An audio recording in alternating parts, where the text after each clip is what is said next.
नमस्कार। इस वीडियो में टाइप्स ऑफ कंस्ट्रक्शंस समझेंगे। लेकिन टाइप्स ऑफ कंस्ट्रक्शन में जाने से पहले फायर रेजिस्टेंस और फायर लोड क्या होता है वो समझना जरूरी है।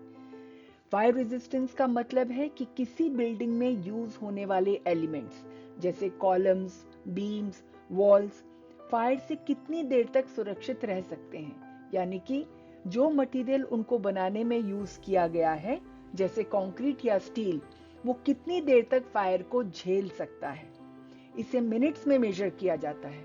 फॉर एग्जाम्पल, अगर किसी वॉल की फायर रेजिस्टेंस 60 मिनट्स है तो वह वॉल 60 मिनट्स तक आग के प्रभाव को सहन कर सकती है। यह सुरक्षा क्षमता फायर रेजिस्टेंस कैसे डिसाइड की जाती है? फायर लोड के हिसाब से तय की जाती है। तो अब ये फायर लोड क्या होता है? अगर किसी ऑफिस बिल्डिंग में बहुत सारा पेपर, फाइलें या किताबें रखी हैं तो उनका फायर लोड उनके वेट और मटेरियल के हिसाब से तय होगा। किसी बिल्डिंग के कमरे में यदि डीजल टैंक रखा हुआ है तो उसकी फायर रेजिस्टेंस डीजल की मात्रा के हिसाब से कैलकुलेट की जाती है। तो फायर लोड और फायर रेजिस्टेंस एक दूसरे से सीधे जुड़े हुए हैं, है ना? फायर लोड यह तय करता है कि बिल्डिंग में कितनी गर्मी उत्पन्न होगी, जबकि फायर रेजिस्टेंस यह बताता है कि वह गर्मी कितने समय तक सहन की जा सके। दोनों का सही बैलेंस फायर सेफ्टी डिजाइन में बहुत इंपॉर्टेंट है। फायर सेफ्टी के लिए नेशनल बिल्डिंग कोड और अन्य मानक बताते हैं कि फायर लोड के आधार पर फायर रेजिस्टेंस कैसी होनी चाहिए। यदि फायर लोड कम है तो बिल्डिंग एलिमेंट्स के फायर रेजिस्टेंस टाइम को कम रखा जा सकता है। यदि फायर लोड ज्यादा है तो फायर रेजिस्टेंस टाइम लंबा होना चाहिए। अब आइए टाइप्स ऑफ कंस्ट्रक्शन समझते हैं। तो 4 टाइप के कंस्ट्रक्शन होते हैं फायर रेजिस्टेंस के हिसाब से। Type 1, type 2, type 3, type 4। तो इसका क्या मतलब है? तो टाइप 1 कंस्ट्रक्शन या टाइप 2 कंस्ट्रक्शन या टाइप 3, टाइप 4, ये सब बिल्डिंग कैसे बनाएं, बिल्डिंग बनाने के तरीके हैं। और इससे पता चलता है किसी भी टाइप ऑफ कंस्ट्रक्शन की आग सहन करने की क्षमता कैसी है। तो टाइप 1 कंस्ट्रक्शन का मतलब है कि इसकी फायर को रेजिस्ट करने की क्षमता सबसे ज्यादा है। Type 1 construction is the best at resisting fire. इसमें ऐसे मटेरियल्स लगाए जाएंगे जो फायर को ज्यादा देर तक सहन कर पाएंगे और लोगों को बचने का ज्यादा टाइम मिलेगा। तो मटेरियल कौन से लगाने हैं ये नहीं बताया जाता, सिर्फ ऐसे मटेरियल्स लगाने होते हैं जिनकी फायर रेजिस्टेंस टाइप 1 या किसी भी टाइप के कंस्ट्रक्शन में टेबल 1 में स्पेसिफाइड है। तो इससे ये समझ आता है कि टाइप 1 कंस्ट्रक्शन सबसे ज्यादा फायर रेजिस्टेंट है, टाइप 2 उससे कम और सबसे कम फायर रेजिस्टेंट टाइप 4 होता है। चलिए अब टेबल 1 का प्रैक्टिकल एप्लीकेशन समझते हैं। टाइप 1 कंस्ट्रक्शंस में एक्सटर्नल वॉल को कम से कम 240 मिनट की फायर रेजिस्टेंस देनी चाहिए।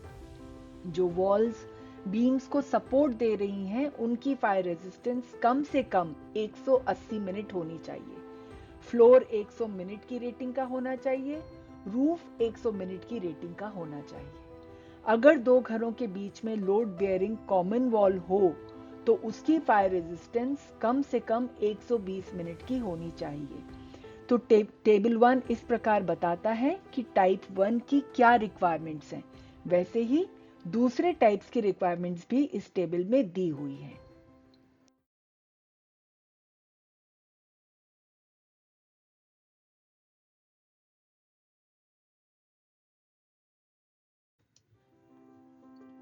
एनबीसी पार्ट 4 में दिए गए टेबल 2 को बहुत ही सरल तरीके से समझते हैं। टेबल 2 में दिया हुआ है कि एक पर्टिकुलर बिल्डिंग ऑक्यूपेंसी में कौन सा कंस्ट्रक्शन टाइप अलाउड है और इसका एफएआर से क्या रिलेशन है। और एफएआर क्या होता है? एफएआर बताता है कि आप एक गिवन एरिया ऑफ लैंड पर कितना एरिया कंस्ट्रक्ट कर सकते हैं। तो एनबीसी पार्ट 4 में दिए गए टेबल 2 को सरल तरीके से समझते हैं एक एग्जाम्पल के साथ। मान लीजिए कि दिल्ली में एक लोकल शॉपिंग कॉम्प्लेक्स बनना है जिसका प्लॉट एरिया है 7000 स्क्वायर मीटर्स। तो UBBL दिल्ली 2016 के हिसाब से FAR 1.5 है। अब सबसे पहले ये देखिए कि शॉपिंग कॉम्प्लेक्स कौन से ऑक्यूपेंसी ग्रुप में आता है। तो ये मर्केंटाइल ऑक्यूपेंसी ग्रुप में आता है। तो अब टेबल देखते हैं। इसमें यदि हम सबसे कम fire resistance type of construction में जाएं, जो कि टाइप 4 है, तो हम FAR 1.5 में से केवल FAR 1 तक ही यूज कर पाएंगे।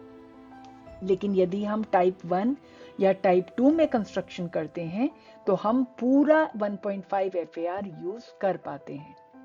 इसको और समझते हैं। हजार्डस बिल्डिंग्स जो खतरनाक होती हैं उनमें टाइप 4 कंस्ट्रक्शन की अनुमति होती ही नहीं है। इंडस्ट्रियल बिल्डिंग्स में टाइप 4 कंस्ट्रक्शन में आप जितना भी FAR हो, लेकिन अधिकतम 1.3 FAR का इस्तेमाल कर सकते हैं। अगर आप टाइप 4 कंस्ट्रक्शन में एक बिजनेस बिल्डिंग बनाएंगे तो आपको केवल 1.6 FAR का ही उपयोग करने की अनुमति होगी। लेकिन यदि वही बिल्डिंग टाइप 1 कंस्ट्रक्शन में बनाई जाती है तो आपको कोई पाबंदी नहीं होगी और आप ज्यादा FAR का उपयोग कर सकते हैं। तो यह नियम इसलिए है ताकि हर तरह के कंस्ट्रक्शन और बिल्डिंग के उपयोग में फायर सुरक्षा डिसाइड की जा सके और हर बिल्डिंग की आग से फायर रेजिस्टेंस बनी रहे।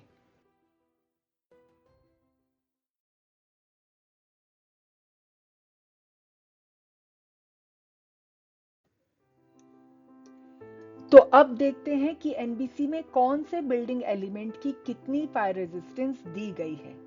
NBC में फायर रेजिस्टेंस दी गई है 16 टेबल्स में, जो एनेक्सर C में दिए गए हैं। एग्जाम्पल के तौर पर इसका टेबल 20 बताता है कंक्रीट फ्लोर की फायर रेजिस्टेंस की value. 75 mm thick RCC slab हमें 30 मिनट की फायर रेजिस्टेंस देता है और 150 mm थिक RCC स्लैब जो हम मोस्टली बिल्डिंग्स में यूज करते हैं वो हमें 180 मिनट की फायर रेजिस्टेंस देता है।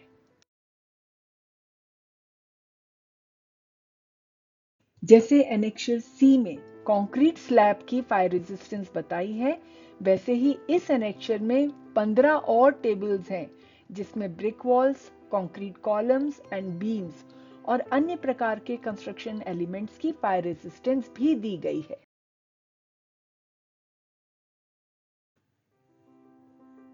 तो इस वीडियो में हमने फायर रेजिस्टेंस के असल इस्तेमाल को समझा और देखा कि इसे जानकर हम अपनी बिल्डिंग को कैसे और ज्यादा सुरक्षित बना सकते हैं। अगर इस विषय से जुड़ी कोई भी शंका हो तो बेझिझक कमेंट्स में लिखें।